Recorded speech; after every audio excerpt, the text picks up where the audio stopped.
Hello everyone, and welcome back to our exciting coverage of the anime with the coolest designs this season. Ranging from the stone-cold Umemiya to the flamboyant Sakura, Windbreaker gives us a look into the lives of delinquents if they use their power for the good of their town. The protagonist, Sakura, is a violence-obsessed guy who's here to become the top guy in his high school. We follow his journey along with his cool and reliable seniors as they help the folks of the town. Previously, Furin High got into a feud with another school, Shishitoren. They proposed 5 one-on-one battles to settle the score. Furin students absolutely demolished the Shishitoren guys in the first 2 matches, and now it's time for the third exciting match for this 5-match battle. Let's get into it right away. Once Suo has humiliated his opponent, he comes back to his seat. As he's coming back, he's praised by the seniors and Sakura. He then provokes Sakura and makes fun of him. But Umemiya sees their bond among their bickering and realizes that they'll all be a great team in the future. Sakura is pumped to go for the next fight, but his opponent doesn't get up.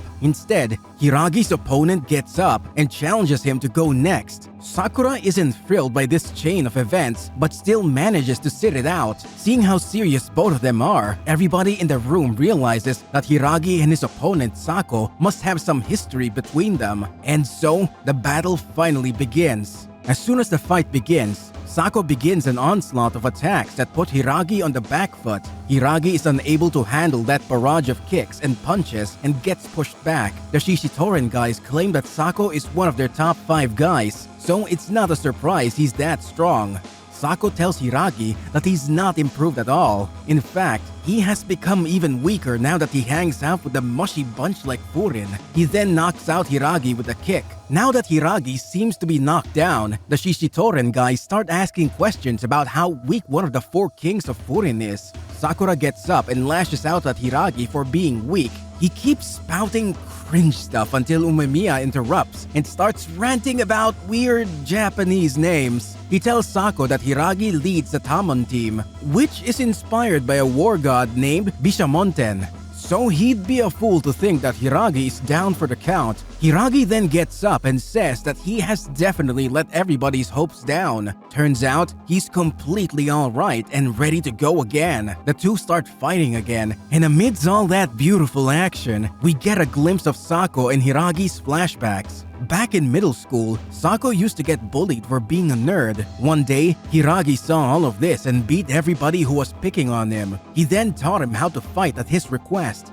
The two of them formed a formidable bond, and Sako started to look up to him. He wanted to follow him into Furin and see him rise to the top. However, Hiragi had different plans. On the day of his graduation, he tells him that he has decided to follow Umemiya and will never be the #1 guy at Furin. He asks him to follow his own path.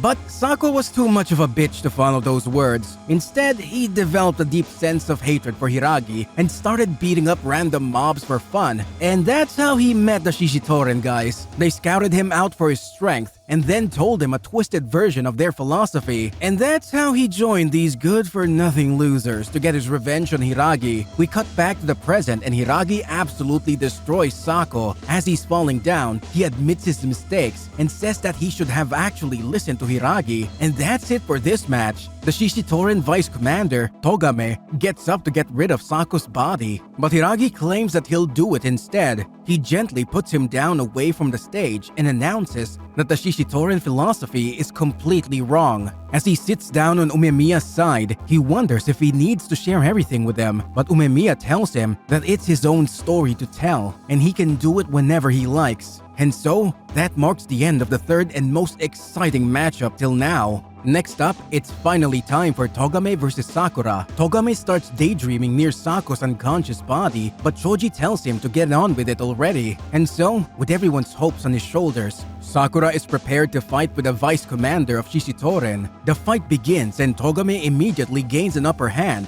Sakura is unable to keep up with his speed as he keeps attacking over and over again. The crowd erupts as he's a fan favorite while Sakura keeps dodging. Sakura then starts getting used to his speed and counterattacks. Togame praises him and then hits him with a strong blow, almost getting him unconscious. He then tells him how he hated getting called lame by someone like Sakura. He tells him that those who are weak don't get to be cocky. He calls him much lamer than him and is about to land the final blow, but Sakura wakes up from his little nap and counterattacks. He hits him with a striking blow and tells him that his whole philosophy is wrong. He will prove it by beating him. He tells him that there's no way he understands who Sakura is or whatever he has done to get to this point. Togame accepts the challenge and fights back. The two continue this back and forth for a while, but in the end, Sakura is unable to rise to the challenge and falls down. He then steps on Sakura, humiliating him in front of the crowd. He literally puts the Bofurin philosophy under his feet as he steps on Sakura's face and tells him that Shishitoren is much better than a bunch of superhero wannabes. Sakura then starts yapping about how the guys at Shishitoren are lame. He tells him that he can't justify chasing innocent middle schoolers. This line irks Togame a lot and he figures out what his goons were doing back then. Turns out, he didn't know anything about what they were doing and simply assumed Furin boys were at fault. He takes a break from the fight and starts beating the shit out of his henchmen. He takes away their Shishitoren jackets and beats them to a pulp.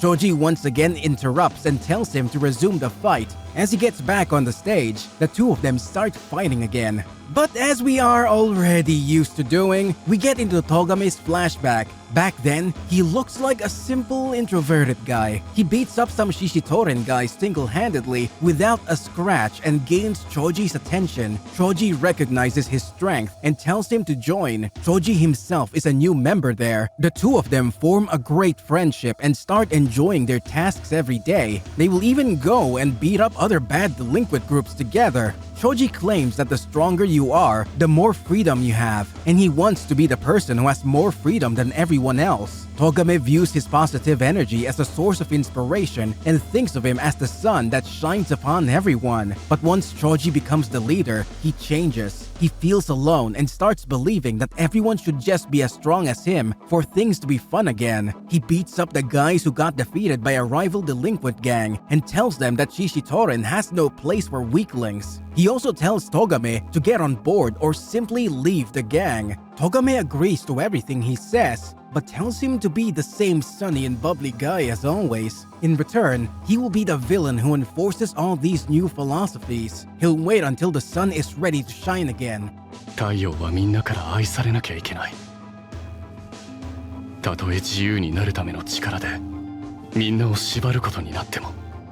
Cutting back to the present after all that yapping, the fight seems evenly poised. Togame is losing momentum while Sakura is making a strong comeback. Then Sakura claims that Togame is not taking this fight seriously. He claims that he has lost the drive to win, leading to a moment of self-reflection for Togame. Sakura starts questioning Togame about why he's not taking this fight seriously anymore. Seeing him beat up his goons makes him question the fact that the entirety of Shishitoren got into this knowing everything full well. All of these questions overwhelm him so much that he straight up asks Togame what's up. He mocks him that if this is a place for the strong, then it doesn't matter what the guys under him do. Togame refutes him and says that this is not the place for scumbags like that.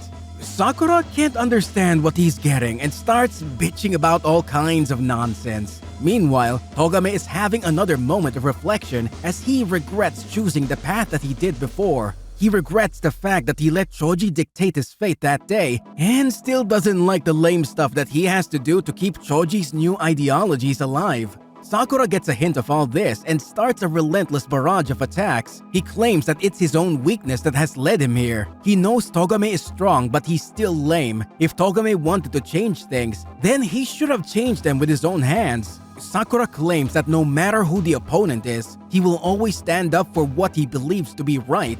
俺は相手がどんなに強くても目をそらしたり自分を曲げたりしない This flips a switch in Togame, and he finally wakes up. He gets a new spark for fighting and gains respect for his opponent. He starts calling Sakura by his real name and begins the fight anew. The two of them fight with everything they've got, laughing all the way through. They keep fighting and are evenly matched. Sakura realizes that even if he doesn't like Togame, he feels an unreal sense of excitement for this fight. Togame also starts enjoying the fight and claims that Sakura is very talented to keep up with him like this. The two of them now share a beautiful bond, forged through their conversation while fighting. And so, the time finally arrives when they head for the final blow. Both of them jump towards each other, with Togame realizing that he should have done this with Choji long ago instead of giving in to his friend's whims. In the end, he pulls his punch at the last moment and lets Sakura win by giving up. Sakura is not happy about this at all and starts to lash out at him, but Choji interrupts his rant and tells him how strong he is. He wants to fight Sakura now, but Togame wants to end this whole shtick once and for all. He tries to convince Choji, but he doesn't listen and beats him up. He tells him to shut up now that he has lost and continues his conversation with Sakura. This treatment makes Sakura angry and he attacks Choji, but Umemiya butts in like the coldest man on the planet and takes the spotlight away. He convinces Sakura to switch up now and applauds him for this fight. He claims that Sakura's reaction says it all. His fight was a proper conversation with his opponent. The Furin guys also congratulate Sakura on winning, while Hiragi tells him that Togame only pulled his punches at the end to settle an inner battle. Choji starts making a boring speech about how strong the Furin guys are and how he will have everyone under his wing once he wins against Umemiya. And so, the final battle between the two monstrously strong individuals begins. After seeing their movements and exchange of blows, Sakura realizes that he needs to get stronger. He would not be able to keep up against these guys the way he is. Umemiya stops midway and starts asking Choji if he felt anything during the whole Togame vs Sakura fight. Choji completely denies having felt anything and tells him to fight more and talk less. Umemiya unleashes the pent-up bloodlust and hits him in the face. He then claims that someone like Choji, who doesn't understand something as simple as that, is no threat to him. そんなこともわからないやつに俺は 100% 負けない。 Well, with that bold declaration, we wrap up this part of our recap. We had so many cool fights this time, especially Sakura vs Togame. That fight was truly a brawl between the best. Stay tuned to find out what happens between Umemiya and Choji as the two of them let everything out in one final clash. See you all in the next video. Peace!